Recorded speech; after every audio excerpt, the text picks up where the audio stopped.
प्रेम का प्रथम वचन, दो प्रेमी एक दूसरे का साथ कभी नहीं छोड़। प्रेम का दूसरा वचन, जब प्रेमी खो जाए तो अपना प्रेम पुनः पाने के लिए समस्त संसार ही क्यों न खोजना पड़े, खोजो।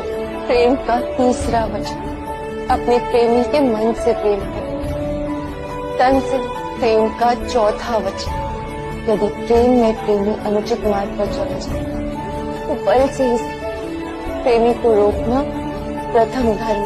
प्रेम का पांचवा वचन, दो प्रेमियों को सदैव एक दूसरे के वास्तविक स्वरूप का ज्ञान दिलाना चाहिए। प्रेम का छठा वचन, यदि दो प्रेमी किसी भी कारण एक दूसरे से दूर हो जाए तो उनके प्रेम में लीश मात्र भी कमी नहीं आनी चाहिए। प्रेम का सातवां वचन, समय आने प्रेमी को अपने प्रेम के लिए कुछ भी करना होगा।